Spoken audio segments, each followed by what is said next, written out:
Hi. So ಎಲ್ಲ ಹೇಗಿದ್ದೀರಾ? ಈ ತಮ್ಲೈನ್ ನೋಡಿ ನಿಮಗೆ ಗೊತ್ತಾಗಿರ್ಬೋದು ಈ ವಿಡಿಯೋ ಯಾವುದ್ರ ಬಗ್ಗೆ ಅಂದ್ಬಿಟ್ಟು. ಹಾನೆಸ್ಟ್ಲಿ ಸ್ಪೀಕಿಂಗ್ ಈ ವಿಡಿಯೋ ತುಂಬ ಇನ್ಫಾರ್ಮೇಟಿವ್ ಆಗಿರುತ್ತೆ, ತುಂಬ ಹಾನೆಸ್ಟ್ ಆಗಿರುತ್ತೆ, ನಿಮ್ಮೆಲ್ಲ ಡೌಟ್ಸು ಕ್ಲಿಯರ್ ಆಗೋ ಅಂಥ ವಿಡಿಯೋ ಆಗಿರುತ್ತೆ. ಯಾಕೆ ಅಂತಂದರೆ ನಾನು ಈ ಕೋರ್ಸ್ನ ಜಾಯ್ನ್ ಆಗಬೇಕಾದ್ರೆ ನನಗೇನು ಗೊತ್ತಿರಲಿಲ್ಲ, ಓಕೆನಾ. ಆ್ಯಂಡ್ ನಾನು ಮುಂಚೆನೂ ಅಟೆಂಡ್ ಮಾಡಿದ್ದೆ ವಿಡಿಯೋ ಮಾಡಿ, ಲೈಕ್ ಎಲ್ಲರಿಗೂ ಇನ್ಫಾರ್ಮೇಷನ್ ಕೊಡೋಣ ಅಂದ್ಬಿಟ್ಟು. ಬಟ್ ಆವಾಗ ನಾನು ಪ್ರಾಪರ್ ಇನ್ಫಾರ್ಮೇಷನ್ ನನ್ನ ಹತ್ರ ಇರಲಿಲ್ಲ. ಸೊ ಬಟ್ ಈಗ ಆಗಲ್ಲ. ನನಗೆ ಗೊತ್ತಿರೋದ್ರಲ್ಲಿ ನಾನು ನಿಮಗೆ ಎಲ್ಲ ಹೇಳೋದಕ್ಕೆ ಇಷ್ಟಪಡ್ತೀನಿ. This very honest and very truth. ಯಾವುದೇ ರೀತಿ ಫೇಕ್ ಇನ್ಫಾರ್ಮೇಷನ್ ಆಗಲಿ, ಯಾವುದೇ ರೀತಿ ಫಾಲ್ಸ್ ಆಗಲಿ ಇಲ್ಲ.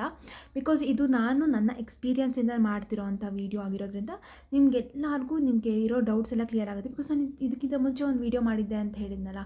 ಸೊ ಅದರಲ್ಲಿ ತುಂಬ ಜನಕ್ಕೆ ತುಂಬ ತರಹ ಡೌಟ್ಗಳಿದೆ. ಆ್ಯಂಡ್ ಇನ್ನೊಂದು, ಈ ಕೋರ್ಸ್ ಬಗ್ಗೆ ತುಂಬ ಜನ ರಿಸರ್ಚ್ ಮಾಡ್ತಿದ್ದಾರೆ. ಅಂದರೆ ಇವಾಗ ಸೆಕೆಂಡ್ PUC ಆದಮೇಲೆ ಏನು ತೊಗೊಬೇಕು ಅಂತ. ಇವಾಗ ನೀಟ್ ಅಂತಕ್ಕಂತೂ ತುಂಬ ಕಷ್ಟ ಆಗಿಬಿಟ್ಟಿದೆ, ಆಯಿತಾ. ಎಲ್ರಿಗೂ ಅದು ಆಗ್ತಾಯಿಲ್ಲ. ಬಟ್ ಈ ಮೆಡಿಕಲ್ ಫೀಲ್ಡಲ್ಲೇ ಏನಾದರೂ ಮಾಡಬೇಕು ಅಂತವರು ಈ ಥರ ಪ್ಯಾರಾಮೆಡಿಕಲ್ ಕೋರ್ಸಸ್ಸು, ಅಲೈಡ್ ಹೆಲ್ತ್ ಸೈನ್ಸಲ್ಲಿ ಏನೇನಿದೆ ಅಂತ ಎಕ್ಸ್ಪ್ಲೋರ್ ಮಾಡ್ತಾ ಇದ್ದಾರೆ ಅಲ್ವಾ. ಸೊ ಅವ್ರಿಗೆ ತಿಳ್ಕೊಬೇಕು ಅಂತ ಒಂದು ಕುತೂಹಲ ಇರುತ್ತೆ. ಲೈಕ್ ಇವಾಗ ಈ ಕೋರ್ಸ್ ಹೆಂಗೋ ಏನೋ, ಹೆಂಗಪ್ಪ ತೊಗೊಳ್ಳೋದು, ಸ್ಕೋಪ್ ಹೆಂಗಿರುತ್ತೆ, ಸ್ಯಾಲ್ರಿ, ಫೀಸು, ಅದು ಇದು ಅಂತ ತುಂಬ ಡೌಟ್ಸ್ ಇರುತ್ತೆ. ಆದರೆ ಅದನ್ನು ಹೇಳೋಕ್ಕೆ ಯಾರೂ ಇರೋದಿಲ್ಲ. ಈಗ ಫಾರ್ ಎಕ್ಸಾಂಪಲ್ ನನಗೆ ತೊಗೊಳ್ಳಿ, ನಾನು ಇಂಟರ್ನ್ಶಿಪ್ ಮಾಡೋ ತನಕನೂ ನನಗೆ ಗೊತ್ತಿರಲಿಲ್ಲ ನಾನು ಏನು ಕೆಲಸ ಮಾಡ್ತೀನಿ ಅಂತ. ಕೋರ್ಸ್ ತೊಗೊಂಡ್ಮೇಲೆ ನೀವು ಯಾವ ಸೆಕೆಂಡ್ PUC ಆದಮೇಲೆ ನೀವು ಯಾವ ಕೋರ್ಸ್ನ ತೊಗೊತೀರಲ್ಲ, ಸೊ ಅದು ತುಂಬ ಇಂಪಾರ್ಟೆಂಟ್ ಆಗುತ್ತೆ. ಬಿಕಾಸ್ ಅದು ನಿಮ್ಮ ನೆಕ್ಸ್ಟ್ ಜೀವನಕ್ಕೆ ದಾರಿ ಮಾಡ್ಕೊಳ್ಳೋವಂಥದ್ದಲ್ವ. Bread and butter of your life. ಇವಾಗ ಅದರಿಂದ ನೀವು ದುಡಿತಾ ಇದ್ದೀರಾ ಅಂತಂದರೆ ಸೊ ತುಂಬ ಡಿಸಿಷನ್ ಮೇಕಿಂಗಲ್ಲಿ ತುಂಬ ಇಂಪಾರ್ಟೆಂಟ್ ಆಗುತ್ತೆ. ಈ ವಿಡಿಯೋ ನಿಮ್ಮೆಲ್ಲ ಕನ್ಫ್ಯೂಷನ್ಸ್ನ ಸಾಲ್ವ್ ಮಾಡುತ್ತೆ. So welcome again. BSc cardio care technology ಬಗ್ಗೆ ನಿಮಗೆಲ್ಲರಿಗೂ ಇರೋವಂಥ ಎಲ್ಲ ಡೌಟ್ಸ್ನ ನಾನು ಈ ವಿಡಿಯೋ ಮುಖಾಂತರ ಕ್ಲಿಯರ್ ಮಾಡ್ಕೊತೀನಿ. ಸಿಂಪಲ್ಲಾಗಿ ಇಟ್ಟಿದ್ದೀನಿ ಈ ವಿಡಿಯೋನ, ಅಂದರೆ ನಿಮಗೆಲ್ಲರಿಗೂ ಅರ್ಥ ಆಗೋ ರೀತಿ ಎಕ್ಸ್ಪ್ಲೇನ್ ಮಾಡೋಣ ಅಂತ ಅಂದ್ಕೊಂಡಿದ್ವಿ. ಸೊ ಬನ್ನಿ ಸ್ಟಾರ್ಟ್ ಮಾಡೋಣ. ಸೊ ಈಗ ಫಸ್ಟು BSc ಕಾರ್ಡಿಯೋಕೆರ್ ಟೆಕ್ನಾಲಜಿ, ಓಕೆನಾ. ನಾನು ಪೀತೀನಿ. ಸೊ ನಿಮ್ಗೆ ಅದ್ರ ಎಕ್ಸ್ಪ್ಲೇನ್ ಮಾಡ್ತಾ ಹೋಗ್ತೀನಿ, ಓಕೆನಾ. ಸೊ ಇದು ತುಂಬ ಇಂಪಾರ್ಟೆಂಟ್ ಆಗುತ್ತೆ, ಓಕೆನಾ. ಯಾರು ಈ ಕೋರ್ಸ್ನ ಚೂಸ್ ಮಾಡಬೇಕು, ಯಾರು ಈ ಕೋರ್ಸ್ನ ಚೂಸ್ ಮಾಡಬಾರ್ದು ಅಂತ. ಈ ಕೋರ್ಸ್ನ ಚೂಸ್ ಮಾಡೋದು ಈ ಹೆಲ್ತ್ ಕೇರ್ ಫೀಲ್ಡ್ ಅನ್ನೋಂಥಕ್ಕಂಥದ್ದಲ್ಲಿ ಇಂಟ್ರೆಸ್ಟ್ ಇರಬೇಕು, ಹಾಸ್ಪಿಟ್ಲಲ್ಲಿ ವರ್ಕ್ ಮಾಡೋದಕ್ಕೆ ರೆಡಿ ಇರಬೇಕು. ಆಮೇಲೆ ಅಂಥದ್ದು ತುಂಬ ಇಂಪಾರ್ಟೆಂಟ್ ಆಗಿರುತ್ತೆ. ಪ್ರೆಷರ್ನ ಹ್ಯಾಂಡಲ್ ಮಾಡೋದಕ್ಕೆ ರೆಡಿ ಇರಬೇಕು. ಬಿಕಾಸ್ ಈ ಫೀಲ್ಡು ತಮಾಷೆ ಫೀಲ್ಡ್ ಅಲ್ಲ, ಓಕೆನಾ. ಈಗ ನೀವೇನೋ ಈ ಮಿಷಿನಲ್ಲಿ ಏನಾದರೂ ಮಿಸ್ಟೇಕ್ ಮಾಡಿಬಿಟ್ರೆ ಇಟ್ಸ್ ಓಕೆ, ಇದು you are dealing with a lifes, ಓಕೆನಾ. ಸೊ ಇದು ಹೆಲ್ತ್ ಕೇರ್ ಅಂತಕ್ಕಂಥದ್ದು ಕಾಮಿಡಿ, ಲೈಕ್ ಏನೋ ಒಂದು ಜಾಬ್ ಮಾಡ್ಕೊಂಡು ಹೋಗೋಣ ಅನ್ನೋ ಥರದ್ದಲ್ಲ, ಓಕೆನಾ. You have to be serious about this. And ಈ ಕೋರ್ಸ್ನ ಯಾರು ತೊಗೊಬಾರ್ದು ಅಂತ ಹೇಳ್ತೀನಿ. ಇದನ್ನು ನೀವು ನೋಡಿದ ಮೇಲೆ ಇಲ್ಲಿಗೆ ನೀವು ವೀಡಿಯೋನ ಸ್ಟಾಪ್ ಮಾಡ್ಬೋದು, ಓಕೆನಾ. ಮುಂದೆ ನೀವು ತಿಳ್ಕೊಳ್ಳೋ ಅವಶ್ಯಕತೆ ಇಲ್ಲ. Because you can go for another course, ಓಕೆನಾ. I am ready to do this ಅಂತ ಹೇಳೋರು ಮಾತ್ರ ನೆಕ್ಸ್ಟ್ ಈ ವಿಡಿಯೋನ ನೀವು ಕಂಟಿನ್ಯೂ ಮಾಡ್ಬೋದು, ಓಕೆನಾ. ಈ ಕೋರ್ಸ್ನ ಯಾರು ಚೂಸ್ ಮಾಡಬಾರ್ದು, ಇನ್ಸ್ಟೆಂಟ್ ಹೈ ಸ್ಯಾಲ್ರಿನ ಎಕ್ಸ್ಪೆಕ್ಟ್ ಮಾಡ್ತಿರೋದು ಯಾವುದೇ ಕಾರಣಕ್ಕೂ ಚೂಸ್ ಮಾಡಬಾರ್ದು, ಓಕೆನಾ. ಆ್ಯಂಡ್ ಈ ಹಾಸ್ಪಿಟಲ್ ಮತ್ತು ಪೇಷಂಟ್ಸ್ ಭಯ ಇರೋ ಅಂತಕ್ಕಂಥವ್ರು ಈ ಕೋರ್ಸ್ನ ಚೂಸ್ ಮಾಡಬಾರ್ದು, ಓಕೆನಾ. ಆಮೇಲೆ ಈಸಿ ಗೋಯಿಂಗ್ ಮತ್ತು ಸ್ಟ್ರೆಸ್ ಫ್ರೀ ಮತ್ತು ಈ ರೆಗ್ಯುಲರ್ ಡೆಸ್ಕ್ ಜಾಬ್ ಈ ಥರ ಪ್ರಿಫರ್ ಮಾಡೋ ಅಂತಕ್ಕಂಥವ್ರು ಈ ಕೋರ್ಸ್ನ ಪ್ರಿಫರ್ ಮಾಡಬಾರ್ದು, ಓಕೆನಾ. ಆಮೇಲೆ ಫಸ್ಟ್ ಪಾಯಿಂಟೇ ಹೇಳ್ತಾ ಇದ್ದೀನಿ, ಯಾರು ಇಮಿಡಿಯೇಟ್ ಹೈ ಸ್ಯಾಲ್ರಿ, ಈ ಇಂಜಿನಿಯರ್ಸ್ ಥರ ಲೈಕ್ ಲ್ಯಾಕ್ಸ್ ನಾವು ದುಡಿತೀವಿ, ಈ ಥರ ಎಕ್ಸ್ಪೆಕ್ಟೇಷನಲ್ಲಿ ಇರೋರು ಈ ಕೋರ್ಸ್ನ ಚೂಸ್ ಮಾಡಬಾರ್ದು, ಓಕೆ. ಸೊ ಇದಾಗಿತ್ತು ಈ ಸ್ಲೈಡ್. ಯಾರು ಚೂಸ್ ಮಾಡಬೇಕು, ಯಾರು ಚೂಸ್ ಮಾಡಬಾರ್ದು, ಇಲ್ಲಿಗೆ ನಿಮಗೆ ಗೊತ್ತಾಗುತ್ತೆ ಈ ವಿಡಿಯೋನ ನೀವು ಕಂಟಿನ್ಯೂ ಮಾಡಬೇಕಾ ಅಥವಾ ಮಾಡಬಾರ್ದಾ ಅಂತ. ಸೊ ನೆಕ್ಸ್ಟ್ ನಿಮಗೆ ನಾನು ಹೇಳ್ತಿದ್ದು, ಸೊ ಎಂಟ್ರಿ ಪಾತ್ವೆ ಅಂದರೆ ಈ ಕೋರ್ಸ್ನ ಹೇಗೆ ನೀವು ತೊಗೊಳಕ್ಕೆ, ಲೈಕ್ ಎಂಟ್ರಿ ಹೆಂಗಿರುತ್ತೆ ಅಂತ. PUC ಆಗ್ತೀರಾ, ಇದು ಸೈನ್ಸ್ ಬ್ಯಾಕ್ಗ್ರೌಂಡಲ್ಲಿರುತ್ತೆ. ಫಿಸಿಕ್ಸ್, ಕೆಮಿಸ್ಟ್ರಿ ಮತ್ತು ಮ್ಯಾಥ್ಸ್ ಮತ್ತು KCT ಮತ್ತು ನೀಟ್ ಎಕ್ಸಾಮ್ ಇರುತ್ತೆ. ಮತ್ತು ಕೆಲವೊಂದು ಕಾಲೇಜಸ್ಲಿ ಡೈರೆಕ್ಟ್ ಅಡ್ಮಿಷನ್ಸ್ ಮತ್ತು ಕಾಲೇಜ್ ಎಂಟ್ರೆನ್ಸ್ ಎಕ್ಸಾಮ್ ಇರುತ್ತೆ. ಸೊ ಮಾಡ್ತೀನಿ. ಆ PUC ಆದಮೇಲೆ ಪ್ರಿಫರ್ ಮಾಡೋ ಅಂಥದ್ದು ಸೈನ್ಸ್ ಬ್ಯಾಕ್ಗ್ರೌಂಡ್. ಅಂದರೆ ಇವಾಗ ಫಿಸಿಕ್ಸ್, ಕೆಮಿಸ್ಟ್ರಿ, ಮ್ಯಾಥ್ಸ್ ಅಂತದ್ದು. ಓಕೆನಾ. ಸೊ ಈ ಪಿ ಯು ಸಿ ಟೈಮಲ್ಲೇ ನೀವು ಒಂದು ಎಂಟ್ರೆನ್ಸ್ ಎಕ್ಸಾಮ್ನ ಬರೆದಿರ್ತೀರಲ್ವ, KCET. ಸೊ ಈ ನೀಟ್ ಅಂತ ಯಾಕೆ ಹಾಕಿದ್ದೀನಿ ಅಂತಂದರೆ, ಆ್ಯಕ್ಚುಲಿ ನೀಟ್ ಅನ್ನೋದು ಅವಶ್ಯಕತೆ ಇಲ್ಲ ಈ ಕೋರ್ಸ್ಗೆ. ಬಟ್ ಇತ್ತೀಚೆಗೆ ನ್ಯೂಸ್ ಬರ್ತಾ ಇದೆ ದಟ್ 2026 ಪ್ಯಾರಾಮೆಡಿಕಲ್ ಕೋರ್ಸಸ್ಗೆ ನೀಟ್ನ ಪ್ರಿಫರ್ ಮಾಡ್ತಾ ಇದ್ದಾರೆ ಅಂತ. ಆದರೆ ಇದಕ್ಕಿಂತ ಮುಂಚೆ KCETನ ಪ್ರಿಫರ್ ಮಾಡ್ತಾಯಿದ್ರು. ಓಕೆನಾ. ಗೌರ್ಮೆಂಟ್ ಕಾಲೇಜಸಲ್ಲಿ ನಿಮಗೆ ಗೌರ್ಮೆಂಟ್ ಸೀಟ್ ಸಿಗಬೇಕು ಅಂತಂದರೆ KCET ರ್ಯಾಂಕ್ ಮುಖಾಂತರ ತೊಗೊತಾರೆ. ಆ್ಯಂಡ್ ಅದ್ರದ್ದು ಫೀಸು ತುಂಬ ಕಮ್ಮಿ ಇರುತ್ತೆ. ಇದು ತುಂಬ ಲಿಮಿಟೆಡ್. ಓಕೆನಾ, ತುಂಬ ಲಿಮಿಟೆಡ್ ಸೀಟ್ಸ್. ಆದರೆ ಇನ್ ಜನರಲ್ ಆಗಿ ಬೆಂಗಳೂರಲ್ಲಿರುವಂಥ ಕಾಲೇಜಸಲ್ಲಿ ನಿಮಗೆ ಅಡ್ಮಿಷನ್ ಸಿಗಬೇಕು ಈ ಒಂದು ಕೋರ್ಸ್ಗೆ ಅಂತಂದರೆ ನಿಮ್ಮದು ಸೈನ್ಸ್ ಬ್ಯಾಕ್ಗ್ರೌಂಡ್ ಆಗಿರಬೇಕು, BSc ತೊಗೊಬೇಕು ಅಂತಂದರೆ. ಆ್ಯಂಡ್ ಇದು ಕೆಲವೊಂದು ಕಾಲೇಜಸ್ಸು ಅವ್ರದ್ದೇ ಆದಂತಹ ಒಂದು ಎಕ್ಸಾಮ್ಸ್ನ ಇಟ್ಟಿರ್ತಾರೆ. ಇವಾಗ ನೀವು ಮಣಿಪಾಲ್ ಹಾಸ್ಪಿಟಲ್ನ ಪ್ರಿಫರ್ ಮಾಡಿದ್ರೆ ಮಣಿಪಾಲ್ ಅವ್ರದ್ದೇ ಒಂದು ಎಂಟ್ರೆನ್ಸ್ ಎಕ್ಸಾಮ್ನ ಇಟ್ಟಿರ್ತಾರೆ. ಸೊ ಈ ರೀತಿ ಎಂಟ್ರೆನ್ಸ್ ಎಕ್ಸಾಮ್ಸ್ ಇರುತ್ತೆ. ಮತ್ತು ಇಲ್ಲ ಅಂತಂದರೆ ಯಾವುದೇ ರೀತಿ ಎಕ್ಸಾಮ್ಸ್ ಇಲ್ಲದೆ ಡೈರೆಕ್ಟ್ ಅಡ್ಮಿಷನ್ಸ್ ಇರುತ್ತೆ. ಕೆಲವೊಂದು ಕಾಲೇಜಸಲ್ಲಿ ಲಿಮಿಟೆಡ್ ಸೀಟ್ಸ್ ಅಂತ ಏನಿಲ್ಲ, ಅಂದರೆ ಇಷ್ಟೇ ಜನ ಅಂತ ಏನೂ ಇರೋಲ್ಲ, ಎಷ್ಟು ಜನ ಬೇಕಾದ್ರೂ ತೊಗೊಂತಾರೆ. ಕೆಲವೊಂದು ಕಾಲೇಜಸಲ್ಲಿ ಲಿಮಿಟೆಡ್ಸ್ ಇರುತ್ತೆ, 20 ಜನ 40 ಜನ. ಸೊ ಅಡ್ಮಿಷನ್ ಓವರ್ ಆಯಿತು ಅಂತಂದರೆ ನಿಮ್ಗೆ ಅಡ್ಮಿಷನ್ ಸಿಗೋದಿಲ್ಲ. ನಾನು ಹೇಳ್ತೀನಿ ಅಂತಂದರೆ, ನೀವು ಕಾಲೇಜ್ ಸೆಲೆಕ್ಷನ್, ಕಾಲೇಜ್ ಯಾವ್ದು ಚೂಸ್ ಮಾಡ್ತಾಯಿದ್ರೆ ಅನ್ನೋದು ತುಂಬ ಇಂಪಾರ್ಟೆಂಟ್ ಆಗುತ್ತೆ. ಓಕೆನಾ. ಇವಾಗ ನಾನು ಓದಿದ ಕಾಲೇಜು ಬಂದುಬಿಟ್ಟು ನಾನು ಫಸ್ಟ್ ಇಯರಲ್ಲಿ ನಾನು ಬ್ಯಾಚಲ್ಲಿ ಇದ್ದಿದ್ದು 25 to 30 ಮೆಂಬರ್ಸ್. ಆದರೆ ನಮ್ಮ ಜೂನಿಯರ್ 70 ಮೆಂಬರ್ಸ್ ಇದ್ದರು. ಬಟ್ ಬೇರೆ ಕಾಲೇಜಸ್ಸೆಲ್ಲ ಆ ಥರ ಅಲ್ಲ, ತುಂಬ ಲಿಮಿಟೆಡ್ ಸೀಟ್ಸ್ ಇರುತ್ತೆ. ನಿಮಗೆ ಒಳ್ಳೆ ಫುಲ್ ಯಾರು ಬಂದರೂ ಅವ್ರನ್ನ ಸೇರಿಸ್ಕೊತೀವಿ ಅನ್ನೋ ಥರದ್ದು ಕೋರ್ಸ್ ಅಲ್ಲ ಇದು. ಓಕೆನಾ. ಲಿಮಿಟೆಡ್ ಸೀಟ್ಸ್ ಇರ್ತದೆ. ಸೊ ಹಾಗಾಗಿ ನೀವು ಮುಂಚೆನೇ ಡಿಸೈಡ್ ಮಾಡಿಕೊಂಡ್ರೆ ನೀವು ಬೆಸ್ಟ್ ಕಾಲೇಜ್ನ ಚೂಸ್ ಮಾಡಿಕೊಂಡು ಅರ್ಲಿ ಅಡ್ಮಿಷನ್ನ ತೊಗೊಳ್ಳೋದು ಒಳ್ಳೆಯದು ಅಂತ ನನ್ನ ಅಭಿಪ್ರಾಯ. ಓಕೆನಾ. ಸೊ ಅದು ನೀವು ವಿಚಾರಿಸ್ಬೇಕಾಗುತ್ತೆ. ಸೊ ಅವ್ರದ್ದೇ ಆದಂತಹ ಎಕ್ಸಾಮ್ಸ್ ಇದ್ದರೆ ನೀವು ಅದಕ್ಕೆ ಪ್ರಿಪೇರ್ ಆಗಬೇಕಾಗುತ್ತೆ. ಇಲ್ಲ ಅಂತಂದರೆ ಡೈರೆಕ್ಟ್ ಅಡ್ಮಿಷನ್ ಇದೆ ಅಂದರೆ ನೋ ಟೆನ್ಷನ್, ನೀವು ಡೈರೆಕ್ಟಾಗಿ ಅಡ್ಮಿಷನ್ನ ತೊಗೊಬೋದು. ಓಕೆನಾ. ಈಗ ಇನ್ನೊಂದು ಪಾಯಿಂಟ್ ಇದೆ. ಓಕೆನಾ. Diploma versus BSc. ಓಕೆನಾ. ಇದರಲ್ಲಿ BScದಲ್ಲಿ ಎರಡಿದೆ. ಅಂದರೆ ಕಾರ್ಡಿಯಾಕ್ ಕೇರ್ ಟೆಕ್ನಾಲಜಿಯಲ್ಲಿ 2 ರೀತಿ, ಒಂದು BSc ಮತ್ತು ಇನ್ನೊಂದು ಡಿಪ್ಲೊಮೊ. BSc ಬಂದುಬಿಟ್ಟು 3 to 4 ಇಯರ್ಸ್ ಡ್ಯೂರೇಷನ್ ಆಗಿರುತ್ತೆ. ಮತ್ತು ಬೆಟರ್ ಕೆರಿಯರ್ ಗ್ರೋತ್ ಇರುತ್ತೆ, ಮತ್ತು ಮೋರ್ ಜಾಬ್ ಆಪರ್ಚುನಿಟೀಸ್ ಇರುತ್ತೆ. ಅದೇ ಡಿಪ್ಲೊಮೊ ಬಂದುಬಿಟ್ಟು 2 ಇಯರ್ಸ್ ಡ್ಯೂರೇಷನ್ ಆಗಿರುತ್ತೆ, ಮತ್ತು ಜಾಬ್ ಆಪರ್ಚುನಿಟಿ ಸ್ವಲ್ಪ ಲಿಮಿಟೆಡ್ ಆಗಿರುತ್ತೆ, ಮತ್ತು ಪ್ರಾಕ್ಟಿಕಲ್ ನಾಲೆಡ್ಜ್ ಕೂಡ ಸ್ವಲ್ಪ ಬೇಸಿಕ್ ಆಗಿರುತ್ತೆ. ಆದರೆ ಕ್ವಿಕ್ ಎಂಟ್ರಿ ಜಾಬ್ಗೆ ಮಾತ್ರ ಇದು ಸೂಟೇಬಲ್ ಆಗಿರುತ್ತೆ. ಯಾವುದು? ಡಿಪ್ಲೊಮೊ. ಸೊ ಅಂತ ಹೇಳಿದ್ನಲ್ಲ. ಸೊ ಈಗ ತುಂಬ ಜನ ನಾನು ನೋಡಿದಂಗೆ ಡಿಪ್ಲೊಮೊ ಮಾಡಿ ಮತ್ತೆ ವಾಪಸ್ BScಗೆ ಬಂದಿರೋರು ಇದ್ದಾರೆ. ಅಂದರೆ ಇದು ಲ್ಯಾಟ್ರಲ್ ಎಂಟ್ರಿ ಅಂತಾರಲ್ಲ ಆ ಥರ. ಸೊ ಇವಾಗ ಡಿಪ್ಲೊಮೊ ಮಾಡಿ BScಗೆ ಮತ್ತೆ ಜಾಯ್ನ್ ಆಗಿ ಅವರು ಡೈರೆಕ್ಟ್ ಸೆಕೆಂಡ್ ಇಯರಿಗೆ ಜಾಯ್ನ್ ಆಗಿರೋರು ನೋಡಿದ್ದೇನೆ. ನೀವು BSc ಪ್ರಿಫರ್ ಮಾಡೋದೇ ಬೆಸ್ಟ್ ಅನಿಸುತ್ತೆ. ಬಿಕಾಸ್ ಇದರಲ್ಲಿ ನಿಮಗೆ ನೆಕ್ಸ್ಟ್ ಅಬ್ರಾಡ್ಗೆ ಹೋಗಬೇಕು ಅಂತಾಗಲಿ ಅಥವಾ ಹೈಯರ್ ಸ್ಟಡೀಸ್ಗಾಗಲಿ ತುಂಬ ಹೆಲ್ಪ್ ಆಗುವಂಥದ್ದು ಇದು. ಆ್ಯಂಡ್ ಮೋರ್ ಪ್ರಾಕ್ಟಿಕಲ್ ನಾಲೆಡ್ಜ್ ಕೂಡ BScದಲ್ಲಿ ನಿಮಗೆ ಸಿಗೋ ಥರ ಆಗುತ್ತೆ. ಇದು BSc ಅಂತಕ್ಕಂಥದ್ದು 3 ಇಯರ್ಸ್ ಇರುತ್ತೆ, ಪ್ಲಸ್ 1 ಇಯರ್ ಇಂಟರ್ನ್ಶಿಪ್ ಇರುತ್ತೆ. ನಮ್ಮದು ಕೋರ್ಸ್ ಡ್ಯೂರೇಷನ್ ಆಗಿರ್ಬೋದು. So BSc cardiac care technology total 4 years course ಆಗಿರುತ್ತೆ. 3 ಇಯರ್ಸ್ ನೀವು ಕಾಲೇಜಲ್ಲಿ ಇರ್ತೀರ, ಪ್ಲಸ್ ಪ್ರಾಕ್ಟಿಕಲ್ಲು ನಡೀತಾ ಇರುತ್ತೆ, ಹಾಸ್ಪಿಟಲ್ ಎಕ್ಸ್ಪೀರಿಯೆನ್ಸ್ ಇರುತ್ತೆ. ಬಟ್ ಲಾಸ್ಟ್ ಫೈನಲ್ ಇಯರ್ ಏನಿದೆ ಅದು ಇಂಟರ್ನ್ಶಿಪ್ ಆಗಿರುತ್ತೆ, ಅದು ಕಂಪ್ಲೀಟ್ಲಿ ಹಾಸ್ಪಿಟಲ್ ಎಕ್ಸ್ಪೋಜರೇ ಆಗಿರುತ್ತೆ. ಸೊ ಇದು BSc. ಮತ್ತು ಈಗ heart related allied health courses ಅಂತ ನೀವು ಹೇಳಿರ್ಬೋದು. ಸೊ ಇದರಲ್ಲಿ ಕಾರ್ಡಿಯಾಕ್ ಕೇರ್, ಇವಾಗ ಅಲೈಡ್ ಹೆಲ್ತ್ ಸೈನ್ಸಲ್ಲಿ ನಾನು ಕೋರ್ಸ್ನ ಚೂಸ್ ಮಾಡ್ತಾಯಿದ್ದೀನಪ್ಪ ಅಂತಂದರೆ ನಾನು ಹಾರ್ಟ್ ರಿಲೇಟೆಡ್ ಬಗ್ಗೆನೇ ಚೂಸ್ ಮಾಡಬೇಕು ಅಂತ ಇಷ್ಟಪಡ್ತಾಯಿದ್ದೀನಿ ಅಂತ ಕೆಲವರು ಅಂದ್ಕೊತೀರ.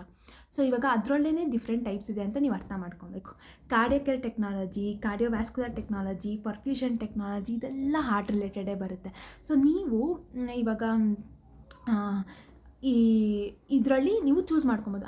ಎಷ್ಟೊಂದು ಜನ cardiac care technology and cardiovascular technology same ಅಂತ ಅಂದ್ಕೊಂಡಿದ್ದಾರೆ. ಬಟ್ ಅದು almost same, but different courses ಕೂಡ ಅವೈಲೇಬಲ್ ಇದೆ ಅಂತ ನಾನು ಹೇಳೋದಕ್ಕೆ ಇಷ್ಟಪಡ್ತೀನಿ. ಸೊ ನೀವು ಸೇರ್ಕೊಳ್ಳೋದಕ್ಕಿಂತ ಮುಂಚೆ ಅದ್ರ ಬಗ್ಗೆ ರಿಸರ್ಚ್ ಮಾಡಿ, ಆ ಕೋರ್ಸ್ ಅಂದರೆ ಏನು, ಅದರಲ್ಲಿ ಯಾವ ಸಬ್ಜೆಕ್ಟ್ಸ್ ಬರುತ್ತೆ, ಯಾವುದು ಬೆಸ್ಟು, ನನಗೆ ಯಾವ್ದು ಸೂಟ್ ಆಗುತ್ತೆ ಅದನ್ನು ಯೋಚನೆ ಮಾಡಿ ಆಮೇಲೆ ತೊಗೊಳ್ಳಿ. ಕಾರ್ಡಿಯಾಕ್ ಕೇರ್ ಟೆಕ್ನಾಲಜಿ ಅಂತಂದರೆ ಇನ್ ಜನರಲ್ ಕವರ್ ಆಗುತ್ತೆ. ECG ಆಗಿರ್ಬೋದು, ಎಕೋ ಆಗಿರ್ಬೋದು, TMT ಆಗಿರ್ಬೋದು, ಅಥವಾ ಕ್ಯಾತ್ ಲ್ಯಾಬ್ ಸ್ಟಡೀಸ್ ಆಗಿರ್ಬೋದು, ಇವೆಲ್ಲ. ಬಟ್ ಕಾರ್ಡಿಯೋವ್ಯಾಸ್ಕ್ಯುಲರ್ ಪರ್ಟಿಕ್ಯುಲರ್ ಸಬ್ಜೆಕ್ಟ್ನ ರಿಲೇಟ್ ಮಾಡ್ತೇವೆ. ಇವಾಗ most of angiogram, angioplasty, cath lab related most of that like ಕಾರ್ಡಿಯೋವ್ಯಾಸ್ಕ್ಯುಲರಲ್ಲಿ ಕವರ್ ಆಗುತ್ತೆ. ಸೊ ಇನ್ ಜನರಲ್ ಹಾರ್ಟ್ ಬಗ್ಗೆ ಬೇಕು ಅಂತಂದರೆ ನಿಮಗೆ ಕಾರ್ಡಿಯಾಕ್ ಕೇರ್ ಟೆಕ್ನಾಲಜಿನೇ ಬೆಸ್ಟ್ ಅಂತ ಹೇಳೋಕ್ಕೆ ಇಷ್ಟಪಡ್ತೀನಿ. In perfusion technology, heart and lung machine ಬಗ್ಗೆ ಇರ್ಬೋದು. ನೀವು ಈ OTಲಿ ಕೆಲಸ ಮಾಡಬೇಕು, ಆಪ್ರೇಷನ್ಸ್ ಜೊತೆ ಇರಬೇಕು, ನಾವು ಅದ್ರ ಬಗ್ಗೆ ಜಾಸ್ತಿ ಇಂಟ್ರೆಸ್ಟ್ ಇದೆ ಅಂತಂದರೆ ಪರ್ಫ್ಯೂಷನ್ ಟೆಕ್ನಾಲಜಿ ತೊಗೊಂಡ್ರೆ ಬೆಸ್ಟ್ ಇರುತ್ತೆ ಅಂತ ಹೇಳೋಕ್ಕೆ ಇಷ್ಟಪಡ್ತೀನಿ. ನಾನು ಹೇಳ್ದಂಗೆ ಕೋರ್ಸ್ ಡ್ಯೂರೇಷನ್ ಮತ್ತು ಫೀಸ್ ನಿಮ್ಗೆ ಹೇಳ್ದಂಗೆ 3+1 ಇಯರ್ ಇರುತ್ತೆ. ಯಾವುದು BScದಲ್ಲಿ, ಮತ್ತು ಡಿಪ್ಲೊಮಾದಲ್ಲಿ ಕೂಡ ಇಂಟರ್ನ್ಶಿಪ್ ಇರುತ್ತೆ. ಮತ್ತು ಗೌರ್ಮೆಂಟ್ ಕಾಲೇಜಸಲ್ಲಿ ನಿಮಗೆ ಪ್ರೈವೇಟ್ ಕಾಲೇಜಸ್ ಕಂಪೇರ್ ಮಾಡಿದ್ರೆ ಗೌರ್ಮೆಂಟ್ ಸೀಟಲ್ಲಿ ಫೀಸು ಕಮ್ಮಿ ಇರುತ್ತೆ.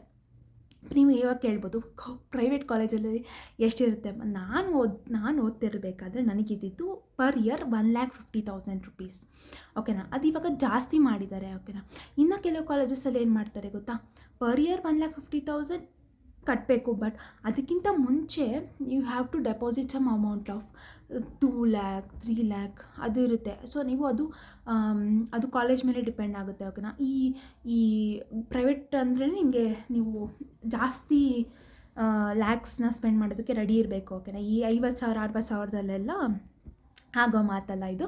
ಸೊ ನೀವು ಪ್ರೈವೇಟ್ ಕಾಲೇಜಸ್ನ ಜಾಯ್ನ್ ಆಗ್ತಿದ್ದೀರಾ ಅಂತಂದರೆ you have to at least keep amount of 8 lakhs ಅಂತ ಹೇಳೋಕ್ಕೆ ಇಷ್ಟಪಡ್ತೀನಿ. ಬಿಕಾಸ್ ಅದು ಪರ್ ಇಯರ್ ನೀವು ಲೆಕ್ಕ ಹಾಕೊಂಡು ಹೋದರೆ ನಿಮ್ಗೆ ಆಲ್ಮೋಸ್ಟ್ ಅಷ್ಟೇ ಆಗುತ್ತೆ. ಆ್ಯಂಡ್ ಕೆಲವು ಕಾಲೇಜಸಲ್ಲಿ ಹಾಸ್ಟೆಲ್ ಇರುತ್ತೆ, ಕೆಲವು ಕಾಲೇಜಸ್ಲಿ ಹಾಸ್ಟೆಲ್ ಇರೋದಿಲ್ಲ. ಸೊ ನೀವು ಮತ್ತೆ ಸಪ್ರೇಟ್ PG ಅಥವಾ ಹಾಸ್ಟೆಲಿದ್ರೂ ಕೂಡ ಅದಕ್ಕೂ ಪೇ ಮಾಡಬೇಕಾಗುತ್ತೆ. PGಲಿದ್ದರೆ PGಗೆ ಪೇ ಮಾಡಬೇಕಾಗುತ್ತೆ. ಆಲ್ಮೋಸ್ಟ್ ಅಲ್ಲಿಗೆ ಬಂತಲ್ವ ಹೋಲ್ ನೀವು 4 yearsನ ಕಂಪ್ಲೀಟ್ ಮಾಡಬೇಕು ಅಂತಂದರೆ. ಸೊ ಯೋಚನೆ ಮಾಡಿ ಜಾಯ್ನ್ ಆಗಿ. ಬಿಕಾಸ್ ನೀವು ಅಷ್ಟು ಲ್ಯಾಕ್ಸ್ನ ಕಟ್ಬಿಟ್ಟು ಮತ್ತೆ ಸ್ಯಾಲ್ರಿ ಕಮ್ಮಿ ಅಂತ ಬೇಜಾರು ಮಾಡಿಕೊಂಡು so be ready for that. ಆಮೇಲೆ ಸೆಲೆಕ್ಟಿಂಗ್ ಕಾಲೇಜ್, ಇದು ತುಂಬ important guys. I am telling you, ತುಂಬ ಇಂಪಾರ್ಟೆಂಟ್. ಸೊ ಇದನ್ನು ಹಾಗೆ ಪಾಸ್ ಮಾಡಿಕೊಂಡು ನೀವು ಒಂದು ಸ್ಕ್ರೀನ್ಶಾಟ್ ತೊಗೊಂಬಿಡಿ ಬೇಕು ಅಂತಂದರೆ. ನಾನು ನಿಮ್ಗೆ ಇದ್ರ ಬಗ್ಗೆ ಹೇಳ್ತೀನಿ. Selecting college is very important, I am telling you. Okay, selecting ಕಾಲೇಜಸಲ್ಲಿಗೆ ಬಂದರೆ ನೀವು ಇವಾಗ ಆಲ್ಮೋಸ್ಟ್ ಜಯದೇವ ಹಾಸ್ಪಿಟಲ್ ನಿಮಗೆಲ್ಲ ಸೀಟ್ ಸಿಗಬೇಕು ಅಂತಂದರೆ ನೀವು KCTಲಿ ಒಳ್ಳೆ ರ್ಯಾಂಕ್ ತೊಗೊಂಡು ಹೋಗಿದ್ರೆ ಓಕೆ. ಅದಲ್ದಿರ ಬೇರೆ ತುಂಬ ಒಳ್ಳೆ ಹೆಸರು ಮಾಡಿರೋವಂಥ ಕಾಲೇಜಸ್ ಇದೆ ಅಲ್ಲ. ಇವಾಗ MS ರಾಮಯ್ಯ ಆಗಿರ್ಬೋದು, ಅಥವಾ ರಾಜೀವ್ ಗಾಂಧಿ ಅಂಡರಲ್ಲಿ ಬರೋವಂಥದ್ದಕ್ಕೆ ಎಷ್ಟೋ ಕಾಲೇಜಸ್ ಇದೆ. ಸೊ ಇದರಲ್ಲಿ ಎರಡು ರೀತಿ ಕಾಲೇಜಸ್ ಇದೆ. ಒಂದು ರಾಜೀವ್ ಗಾಂಧಿ ಅಂಡರಲ್ಲಿ ಇದು ಬರೋದು, ಇನ್ನೊಂದು ಡೀಮ್ ಟು ಬಿ ಯೂನಿವರ್ಸಿಟಿ ಅಂತ, ಅಂದರೆ ಅವ್ರದ್ದೇ ಸ್ವಂತ ಓನ್ ಅಂತ. ಸೊ ಈ 2 ಕಾಲೇಜಸಲ್ಲಿ ಏನಪ್ಪ ಡಿಫ್ರೆನ್ಸು ಅಂತಂದರೆ, ಡೀಮ್ ಟು ಬಿ ಯೂನಿವರ್ಸಿಟೀಸ್ ಅವ್ರು ಏನು ಮಾಡ್ತಾರೆ, ಸೆಮಿಸ್ಟರ್ ವೈಸ್ ಎಕ್ಸಾಮ್ಸ್ ಇರ್ತಾರೆ ಆ್ಯಂಡ್ ಅವರೇ ಕ್ವಶನ್ ಪೇಪರ್ ಪ್ರಿಪೇರ್ ಮಾಡ್ತಾರೆ, ಅವರೇ ಪ್ರಾಕ್ಟಿಕಲ್ ಎಕ್ಸಾಮ್ನ ಇಡ್ತಾರೆ. ಡೀಮ್ ಟು ಬಿ ಇದು ರಾಜೀವ್ ಗಾಂಧಿ ಅಂಡರಲ್ಲಿ ಬರೋಗೆ ಪರ್ ಇಯರ್ ಒಂದೇ ಬೋರ್ಡ್ ಎಕ್ಸಾಮ್ ಇರುತ್ತೆ. 3 yearsಗೆ 3 ಬೋರ್ಡ್ ಎಕ್ಸಾಮ್ಸ್ ಇರುತ್ತೆ ಆ್ಯಂಡ್ ಪ್ರಾಕ್ಟಿಕಲ್ ವೈವಾ ಎಲ್ಲ ಇರುತ್ತೆ. ಅದನ್ನು ನೀವು ಬೇರೆ ಅವರು ಯಾವ ಕಾಲೇಜಲ್ಲಿ ಅಲಾಟ್ ಮಾಡ್ತಾರೆ ಆ ಕಾಲೇಜ್ಗೆ ಹೋಗಿ ನೀವು ಅದನ್ನು ಫೇಸ್ ಮಾಡಬೇಕಾಗುತ್ತೆ. ಎಕ್ಸಾಮ್ ಆಗಲಿ, ನಿಮಗೆ ಕ್ವಶನ್ ಪೇಪರ್ ಕೂಡ ಅಲ್ಲಿಂದನೇ ಬರುತ್ತೆ. ನಿಮ್ಮ ಕಾಲೇಜವ್ರು ನಿಮಗೆ ಯಾವುದೇ ರೀತಿ ಪ್ರಿಪೇರ್ ಮಾಡಲ್ಲ ಕಾಲೇಜಸ್ನ. ಆ್ಯಂಡ್ ಇನ್ನೊಂದು ಇಂಪಾರ್ಟೆಂಟ್ ಗೈಸ್, ನೀವು ಕಾಲೇಜಸ್ ಚೂಸ್ ಮಾಡ್ತಾಯಿದ್ದೀರಾ ಅಂತಂದರೆ ದಯವಿಟ್ಟು ಕಾಲೇಜ್ ಜೊತೆಗೆ ಹಾಸ್ಪಿಟಲ್ ಇರೋ ಅಂಥ ಕಾಲೇಜಸ್ನ ಚೂಸ್ ಮಾಡಿ. ಬಿಕಾಸ್ ನೀವು ಪ್ರಾಕ್ಟಿಕಲ್ ಎಕ್ಸ್ಪೋಜರ್ ಅಂತ ಅನ್ನೋದು ಹೆಲ್ತ್ ಕೇರಲ್ಲಿ ತುಂಬ ಇಂಪಾರ್ಟೆಂಟ್ ಆಗುತ್ತೆ. ಇವಾಗ ನೀವು ಕಾಲೇಜ್ಗೆ ಹೋಗ್ತೀರಾ ಅಂತಂದರೆ ಆ ಥಿಯರಿ ಏನೇನೂ ಅಲ್ಲ. ಈ ಥಿಯರಿ ಏನೂ ಇಲ್ಲ, ಬರೀ ಎಕ್ಸಾಮ್ ಪಾಸ್ ಆಗೋಕ್ಕೆ ಮಾತ್ರ ಅಷ್ಟೇ ಥಿಯರಿ. ಹೆಲ್ತ್ ಕೇರಲ್ಲಿ ಪ್ರಾಕ್ಟಿಕಲ್ ಅನ್ನೋದು ತುಂಬ ಇಂಪಾರ್ಟೆಂಟ್ ಆಗುತ್ತೆ. ಅದೇ ನೀವು ಹಾಸ್ಪಿಟಲ್ ಅಟ್ಯಾಚ್ಡ್ ಆಗಿರೋ ಅಂಥ ಕಾಲೇಜಿಗೆ ಸೇರ್ಕೊಂಡ್ರಿ ಅಂತ ಇಟ್ಕೊಳ್ಳಿ. ಸೊ ನೀವು ಬೆಳಗ್ಗೆ ಎಲ್ಲ ಕಾಲೇಜಲ್ಲಿ ಇರ್ತೀರಾ, ಮತ್ತು ಮಧ್ಯಾಹ್ನ ಶಿಫ್ಟ್ಸ್ ಇರುತ್ತೆ, ಹಾಸ್ಪಿಟಲ್ಗೆ ಹೋಗ್ತೀರಾ. ನೀವು ಫಸ್ಟ್ ಇಯರಿಂದನೇ ಆಲ್ಮೋಸ್ಟ್ ನೀವು ನಾಲೆಜ್ನ ಗೇನ್ ಮಾಡಿಕೊಂಡು ಎಲ್ಲ ಕಲಿಬೋದು. ಅದೇ ನೀವು ಹಾಸ್ಪಿಟಲ್ ಇಲ್ಲ ಅನ್ನೋ ಕಾಲೇಜ್ಗೆ ಹೋದರೆ ನಂತರ you have to wait 3 years to get what you mean by this course. ಓಕೆನಾ.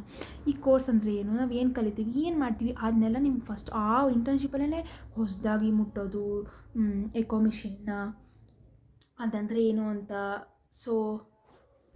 ಸೊ ಎಲ್ಲ ಇಂಟರ್ನ್ಶಿಪ್ಪಲ್ಲೇ ಕಲಿಬೇಕಾಗುತ್ತೆ ಹೊಸದಾಗಿ. ಅದೇ ನೀವು ಹಾಸ್ಪಿಟಲ್ ಇರೋ ಅಂಥ ಕಾಲೇಜ್ಗೆ ಸೇರಿಕೊಂಡ್ರೆ ದಿ ಬೆಸ್ಟ್ ಅಂತ ಹೇಳೋಕ್ಕೆ ಇಷ್ಟಪಡ್ತೀನಿ.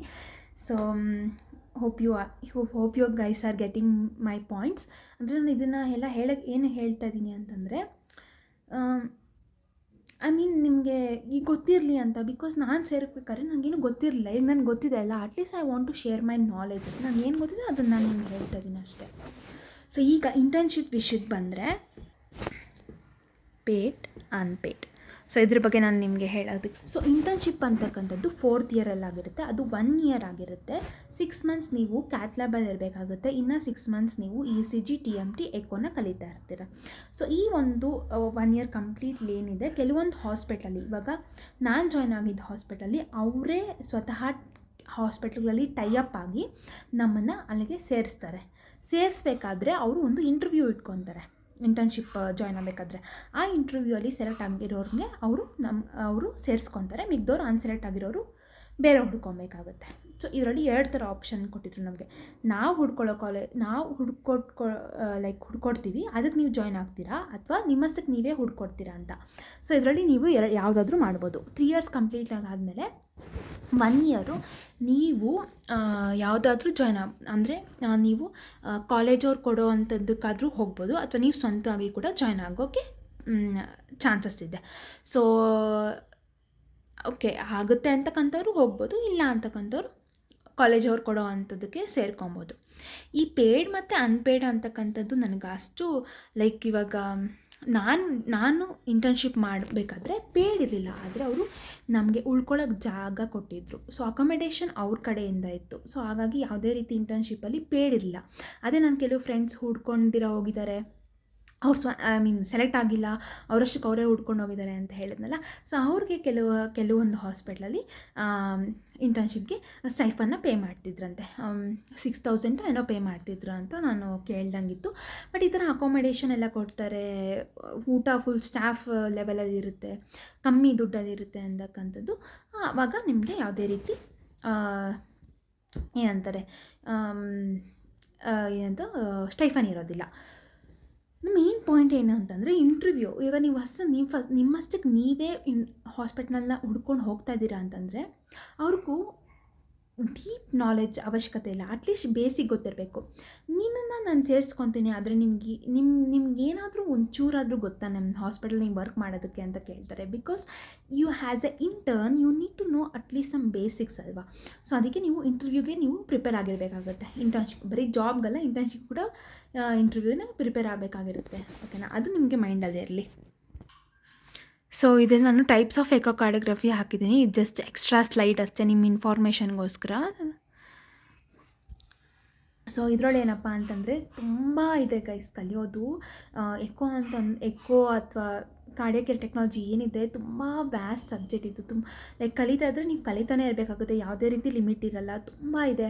ಆಮೇಲೆ ಎಕೋದಲ್ಲಿ ಕೂಡ ಎಷ್ಟು ಟೈಪ್ಸ್ ಇದೆ ಅಂತಂದರೆ ಅನ್ಬಿಲೀವಬಲ್. ನೀವು ಎಷ್ಟು ತರಹ ಎಕೋಸ್ನ ಮಾಡ್ಬೋದು ಗೊತ್ತಾ. 2D ಎಕೋ ಇದೆ, 3D ಎಕೋ ಇದೆ, ಸ್ಟ್ರೆಸ್ ಎಕೋ ಇದೆ, ಡಾಪ್ಲರ್ ಎಕೋ ಇದೆ, ಮತ್ತು ಕಾಂಟ್ರಾಸ್ಟ್ ಎಕೋ ಕಾರ್ಡಿಯೋಗ್ರಫಿ ಇದೆ, ಮತ್ತು ಟ್ರಾನ್ಸ್ ಥೊರಾಸಿಕ್ ಇದೆ, ಟ್ರಾನ್ಸ್ ಈಸೋಫೇಜಿಯಲ್ ಇದೆ. ಈ ಥರ ತುಂಬ ಡಿಫ್ರೆಂಟ್ ಟೈಪ್ಸ್ ಆಫ್ ಎಕೋ ಇದೆ. ನೀವು ಈ ಥರ ಒಂದು ಎಲ್ಲ ಥರದ್ದು ಫೀಟಲ್ ಎಕೋ ಕಾರ್ಡಿಯೋಗ್ರಫಿ ಇದೆ. ಈ ಥರ ಎಲ್ಲ ಕಲಿಬೇಕು ಅಂತಂದರೆ ನಿಮಗೆ ಒಳ್ಳೆ ಸ್ಟ್ಯಾಂಡರ್ಡ್ ಇರೋವಂಥ ಹಾಸ್ಪಿಟಲ್ಲಿ ನೀವು ಜಾಯ್ನ್ ಆದರೆ ಅಂತ ಇಟ್ಕೊಳ್ಳಿ, ಅಥವಾ ನೀವು ಇಂಟರ್ನ್ಶಿಪ್ನ ಮಾಡಿದ್ರಿ ಅಂತ ಇಟ್ಕೊಳ್ಳಿ. ಅಲ್ಲೇ ನಿಮಗೆ ಆಲ್ಮೋಸ್ಟ್ ಕಲ್ತಂಗೆ ಆಗುತ್ತೆ, ಮತ್ತು ಒಳ್ಳೆ ಎಕ್ಸ್ಪೀರಿಯನ್ಸ್ ಸಿಗ್ದಂಗೆ ಆಗುತ್ತೆ. ಎಕ್ಸ್ಪೀರಿಯನ್ಸ್ ಅನ್ನೋದಕ್ಕಿಂತ ಎಕ್ಸ್ಪೋಜರ್ ಆಗುತ್ತೆ. ಡಿಫ್ರೆಂಟ್ ಟೈಪ್ಸ್ ಆಫ್ ಕೇಸಸ್ ಆಗಿರ್ಬೋದು, ಈ ಥರ ನೋಡೋದಕ್ಕಾಗಲಿ ಈ ಥರ ನಿಮಗೆ ಸಿಗುತ್ತೆ. ಅದೇ ನೀವು ಸಣ್ಣ ಪುಟ್ಟ ಡಯಾಗ್ನೋಸ್ಟಿಕ್ ಸೆಂಟರ್ ಅಂದರೆ ಅಷ್ಟೊಂದು ಕೇಸಸ್ ಇಲ್ದಿರೋ ಅಂಥ ಇದಕ್ಕೆ ಸೇರಿಕೊಂಡು, so I hope you guys understand. Internship ಅಂತಕ್ಕಂಥದ್ದು ತುಂಬ ಇಂಪಾರ್ಟೆಂಟ್ ಫೇಸ್ ಆಗಿರುತ್ತೆ ಅಂತ ಹೇಳಕ್ಕೆ ಇಷ್ಟಪಡ್ತೀನಿ. So this slide is very important, I guess. So clinical job opportunities, echo technician, ECG and TMT technician, cath lab technician. So ಇದು ಸ್ಲೈಡಿಗೆ ಬಂದಿದ್ದೀನಿ. College PUC ಮುಗಿಸಿದ್ರಿ, ಕಾಲೇಜ್ನ ಹುಡ್ಕೊಂಡ್ರಿ, ಒಳ್ಳೆ ಕಾಲೇಜ್ನ ಹುಡ್ಕೊಂಡ್ರಿ, ಆಮೇಲೆ ಇಂಟರ್ನ್ಶಿಪ್ ಒಳ್ಳೆ ಹಾಸ್ಪಿಟಲ್ ಮಾಡಿದ್ರಿ, ಇಂಟರ್ನ್ಶಿಪ್ ಮುಗೀತು, ಈಗ ಜಾಬ್. ಓಕೆನಾ, ಅಂದರೆ ಕೆಲವರು ಜಾಬ್ ಪ್ರಿಫರ್ ಮಾಡ್ತಾರೆ, ಕೆಲವು ಹೈಯರ್ ಎಜುಕೇಷನ್ಸ್ ಕೂಡ ಬರ್ತಾರೆ, ಅದಕ್ಕೆ ಮತ್ತೆ ನಾನು ಬರ್ತೀನಿ. ಈಗ ನೀವು BSc ಮುಗಿಸಿದ ತಕ್ಷಣ ಜಾಬ್ ಮಾಡಬೇಕು ಅಂತ ಇಟ್ಕೊಂಡ್ರೆ, ಕಾರ್ಡಿಯಾಕ್ ಕೇರ್ ಟೆಕ್ನಾಲಜೀಸಲ್ಲಿ ಓದಾದಮೇಲೆ ನನಗೆ ಸ್ಕೋಪ್ ಇದೆಯಾ, ಜಾಬ್ ಸಿಗುತ್ತಾ? ಎಸ್, ಇದು ಸಿಗುತ್ತೆ. ಬಿಕಾಸ್ ಇದು ಈಗ ಇತ್ತೀಚೆಗೆ ತುಂಬ ಟ್ರೆಂಡಿಂಗಲ್ಲಿರೋ ಅಂಥ ಕೋರ್ಸ್ ಇದು. ಆಮೇಲೆ ತುಂಬ ತುಂಬ ಡಯಾಗ್ನೋಸ್ಟಿಕ್ ಸೆಂಟರ್ಸ್ ಆಗಲಿ, ತುಂಬ ಹಾಸ್ಪಿಟಲ್ ಆಗಲಿ, they need echo technicians, they need cardiac care technicians ಆಯಿತಾ. ಸೊ ಈ ತುಂಬ ಕಡೆ ಆಪರ್ಚುನಿಟೀಸ್ ಇದೆ. ಆದರೆ you have to go and you have to apply. ಅದು ನಿಮ್ಮಷ್ಟಕ್ಕೆ ನೀವು ಹತ್ರ ಹುಡ್ಕೊಂಬರೋದಲ್ಲ. ಅಂದರೆ ನೀವು ಹತ್ರ ನಂಬ್ಕೊಂಡು ಕುತ್ಕೊಬೇಡಿ, ಓಕೆನಾ. ಕಾಲೇಜವ್ರು ನಮಗೆ ಇಂಟರ್ನ್ಶಿಪ್ ಬಿಟ್ಕೊಟ್ರು, ಅವರೇ ನಮಗೆ ಜಾಬ್ ಬಿಟ್ಕೊಡ್ತಾರೆ. No, you have to build your resume, CV very strong. And ನೀವು ಆ ಒಂದು ಟೈಮಲ್ಲಿ, ಅಂದರೆ ಇವಾಗ ನೀವು ಇಂಟರ್ನ್ಶಿಪ್ ಮಾಡ್ತಾ ಇರ್ತೀರಾ ಆ್ಯಂಡ್ ಇನ್ನೇನು 2-3 ಮಂತ್ಸಲ್ಲಿ ನೀವು ಇಂಟರ್ನ್ಶಿಪ್ನ ಮುಗಿತೀರ, start searching for a job. ಆವಾಗಿಂದನೇ ನೀವು ಜಾಬ್ಗೆ ಅಪ್ಲೈ ಮಾಡೋದಕ್ಕೆ ಟ್ರೈ ಮಾಡಿ, ಅಥವಾ ಸ್ಟಾರ್ಟ್ ಮಾಡಿ ಹುಡ್ಕೊಳ್ಳೋದಕ್ಕೆ. ಸೊ ಬೆಂಗಳೂರಲ್ಲಂತೂ ಗಲ್ಲಿಗೂ ಡಯಾಗ್ನೋಸ್ಟಿಕ್ ಸೆಂಟರ್ಸ್ ಇದೆ. ಆಮೇಲೆ ಈ ತುಂಬ ಆ್ಯಪ್ಸ್ ಇದೆ ಜಾಬ್ಸ್ ನೋಟಿಫಿಕೇಷನ್ ಬರೋ ಅಂಥದ್ದು. ಇಂಡೀಡ್ ಆಗಿರ್ಬೋದು, ಅಥವಾ ಡಾಗ್ ಹಬ್ ಆಗಿರ್ಬೋದು, ಅಥವಾ ಏನಂತಾರೆ ಲಿಂಕ್ಡ್ಇನ್ ಆಗಿರ್ಬೋದು, ಆಮೇಲೆ ನೌಕರಿ ಇದಾಗಿರ್ಬೋದು. ತುಂಬ ಕಡೆ ಈ ಥರ ನೋಟಿಫಿಕೇಷನ್ಸ್ ಬಿಡ್ತಾ ಇದ್ದಾರೆ, ಎಕೋ ಟೆಕ್ನಿಷಿಯನ್ ವೇಕೆನ್ಸಿ ಅಂತ. ಸೊ ನೀವು ಅಲ್ಲಿ ಅಪ್ಲೈ ಮಾಡಿಕೊಂಡು ನೀವು, ಅಥವಾ ನೀವು ಸ್ವಂತಾಗಿ ಹೋಗಿ ಎಂಕ್ವೈರಿ ಮಾಡಿಕೊಂಡು ನೀವು ಸೇರ್ಕೊಬೋದು. ಸೊ ಜಾಬ್, ಕ್ಲಿನಿಕಲ್ ಜಾಬ್ ಮತ್ತು ನಾನ್ ಕ್ಲಿನಿಕಲ್ ಜಾಬ್ ಅಂತ 2 ರೀತಿ ಇರುತ್ತೆ. ಕ್ಲಿನಿಕಲ್ ಜಾಬ್ ಕಡೆ ಹೋಗ್ತೀರಾ ಅಂದರೆ ನೀವು ಮೇನ್ಲಿ ಹಾಸ್ಪಿಟಲ್ ಸೈಡಲ್ಲಿ ವರ್ಕ್ ಮಾಡ್ತಾ ಇರ್ತೀರಾ. ಸೊ ಎಕೋ ಟೆಕ್ನಿಷಿಯನ್ ರೋಲ್ಸ್ ನಾನು ಹೇಳ್ತಾ ಇರೋದು ನಿಮಗೆ. ಸೊ ನೀವು ಕಾರ್ಡಿಯಾಕ್ ಕೇರ್ ಟೆಕ್ನಾಲಜಿದಲ್ಲಿ ಆಲ್ಮೋಸ್ಟ್ 6 ಮಂತ್ಸ್ ಎಲ್ಲ ಕಲ್ತಿರ್ತೀರ ಅಲ್ವಾ. ಸೊ ನೆಕ್ಸ್ಟ್ ನೀವು ಜಾಬ್ ಅಪ್ಲೈ ಮಾಡೋಕ್ಕೆ ನಿಮ್ಮ ಇಂಟ್ರೆಸ್ಟ್ ಮೇಲೆ ಅಪ್ಲೈ ಮಾಡ್ಕೊಬೋದು. ಎಕೋ ಟೆಕ್ನಿಷಿಯನ್ ಆಗಿ ಅಪ್ಲೈ ಮಾಡ್ಬೋದು, ಅಥವಾ ಕ್ಯಾತ್ ಲ್ಯಾಬ್ ಟೆಕ್ನಿಷಿಯನ್ ಆಗಿ ಕೂಡ ಅಪ್ಲೈ ಮಾಡ್ಕೊಬೋದು. ಕ್ಯಾತ್ ಲ್ಯಾಬಲ್ಲಿ ಏನಂದರೆ ಸ್ವಲ್ಪ ರೇಡಿಯೇಷನ್ ಇರುತ್ತೆ, ಬಟ್ ನಿಮ್ಮ ಇಂಟ್ರೆಸ್ಟ್ ಇದ್ದ ಮೇಲೆ ಡಿಪೆಂಡ್ ಆಗುತ್ತೆ. ಎಕೋ ಟೆಕ್ನಿಷಿಯನ್ ಮೇನ್ ದೊಡ್ಡ ಹಾಸ್ಪಿಟಲ್ಲಿ ಬರೀ ಎಕೋ ಟೆಕ್ನಿಷಿಯನ್ ಮಾತ್ರ ಸಪ್ರೇಟ್ ಇರ್ತಾರೆ, ಮತ್ತು ECG TMT ಟೆಕ್ನಿಷಿಯನ್ ಬೇರೆ ಇರ್ತಾರೆ. ಆದರೆ ನೀವು ಕ್ಲಿನಿಕಲ್ ಅಂದರೆ ಈ ಮಲ್ಟಿ ಸ್ಪೆಷಾಲಿಟಿ ಕ್ಲಿನಿಕ್ಸ್ ಆಗಲಿ, ಅಥವಾ ಈ ಥರ ಡಯಾಗ್ನೋಸ್ಟಿಕ್ ಸೆಂಟ್ರಲ್ಲಾಗಲಿ ನೀವು ಹೋದರೆ ಆಲ್ ECG TMT ಎಕೋ ಎಲ್ಲ ನೀವೇ ಮಾಡಬೇಕಾಗುತ್ತೆ. ಆ್ಯಂಡ್ ಕ್ಯಾತ್ ಲ್ಯಾಬ್ ಬೇರೆ ಸಪ್ರೇಟಾಗಿರುತ್ತೆ.